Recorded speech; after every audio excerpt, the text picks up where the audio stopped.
visual media. So it's yet another instance of cultural context saving our asses. For the purpose of the project undertaken in this video, if something is classed in its distribution as a movie, it will categorically not be considered a TV episode. And that makes it really clear that we will also need to keep a secondary list of the film appearances of each character, for the sake of clarity, you see. So lock in your bets for that count too. We certainly can't define a TV episode as any piece of video media that is not a feature film. That's a really weak definition. Like, that would not even exclude Smash trailers or that one Zelda tech demo from a billion years ago. So we should probably also lock in on that note that advertisements are categorically not episodes. Now, of course, you could argue that every TV adaptation of a video game property is technically an advertisement for the brand, and that's not even necessarily an unreasonable argument per se, at least outside of the context of what this video is trying to do. You could also get into subjects like product placement or brand construction, but at a certain point down that path, you'd just start to slap money and sincerity on two sides of a balance. You'd start calling into question the legitimacy of any TV show or movie that has merch tie-ins, right? I think that to act like we could decisively filter out intentions in a way that is conducive to this video's subject would be presumptuous, to say the least. So as is the case with so many categories of mass media, we have to once again consider the general framing of distribution. I think that advertising should be handled for our purposes as a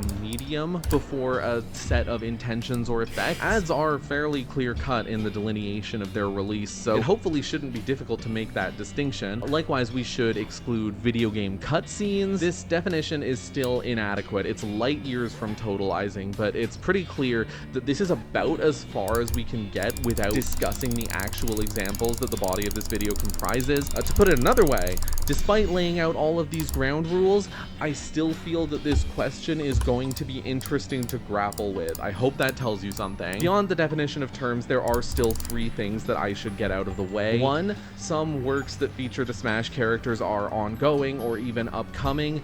I need to impose a cutoff date for what is going to be counted. I have chosen October 31st, 2025. If I am to ever get this video completed, that cannot be renegotiated. I do not care if I'm not going to finish this until 2028. If I don't impose a date, this video will not be possible to finish. Two, I will also note that I am not know if I type C watched every episode of every pertinent I lost like series, half a second probably, so it's gonna be dipped pretty into much. many, Can I save but half no a second pretense of on the being final an time? expert. And three, I am going to be upfront about my opinions. I may like or dislike the things that I talk about. Yeah, and it's gonna be have fucking more or close less as to hell. say about a given series. And I am at a point Even in though I my just life where I have absolutely no gold desire to twice. sweater, conceal, or apologize for any of that. Now that all I thought it of was that gonna be is like finally out of the points, way, so it's not let's start the count. We'll start with the Mario extended universe. The first TV adaptation to feature the not quite plumber was Saturday Supercade, a 1983 American variety cartoon produced by Ruby Spears with anthological segments based on a miscellany of arcade games, including Frogger and Cubert, and most importantly for our purposes, Donkey Kong. The DK segments were in all 13 episodes of the first season and the first 6 of the second season. These shorts have Mario as the circus ringmaster, assisted by Pauline in trying to recapture Donkey Kong, his escaped gorilla. It's a straightforward slapstick cartoon. They chase each other back and forth. It's kind of a Tom and Jerry thing where the pursuer gets dunked on in various ways, but it lacks the implicit underdog element because instead of a mouse, it's a massive fucking ape. As each episode's chase continues, the characters inevitably become embroiled in some kind of organized crime. It's largely unremarkable. It's an entirely run-of-the-mill early 80s comedy cartoon, typical Saturday morning tripe. The backgrounds are pretty nice, as is the case with many cartoons of the era. In stark contrast to the simplicity of the animation, there's a sort of airy tenderness to the brush strokes, furthering a kind of visual fullness that I think is honestly accentuated by the itchiness of preservation. But in every other respect, the plots, the writing, the humor, this show just isn't anything. DK was That's the dream run. That's the dream run. Shit, I just did it. What the hell? Oh my god. I can't believe I did it.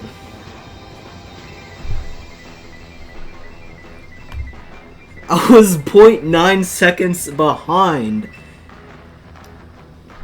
How'd I do that? Oh my god, that was the best 101 and 102 ever. Oh my god. You see how many times I fucking gold splitted? Hold up. factors. A YouTube video from February 2025 purporting to contain all currently preserved episodes has only 8 segments, the last of which is noticeably longer than the others and not accompanied by the typical theme song and credits, so I'm not really clear on whether it was an actual regular broadcast episode or something else. I cannot find a definitive and trustworthy account of the actual episode structure. I've seen it claimed without citation that 26 of these episodes were produced, but I do not know if a broadcast episode would be featuring one of these segments alongside one animated minisode, or 2 segments with 1 minisode, or 2 segments with 2 minisodes, or what have you. So I don't know how many actual broadcast episodes this should count as. There are a few ways we could handle this. For example, we could say, because these segments are not publicly preserved in their entirety, we should disregard them entirely. Or we should count only the available preserved episodes and consider the others unverifiable. I am not satisfied with either of these. The former is against the spirit of this video, and the latter has too little object permanence for my taste. As a matter of rule setting, we can pose the question, should we disqualify quote-unquote lost media from counting? Well, to put it another way would be to say, does an episode need to currently be publicly available in order to count? And I think that's kind of nonsense. If we know for a fact that it existed and was released, being locked in the vault might constrict the claims and assumptions we can reasonably make about it, but it certainly doesn't mean we should pretend it didn't happen. I think we're better off trying to find a way to actually resolve this contradiction rather than discarding it. And the only way we're going to square this is by making a set of assumptions. First, let's assume that the claim that 26 of these live-action segments were produced and released is true. Second, let's assume, at what is admittedly a bit more of a stretch, that the 2 most likely distribution formats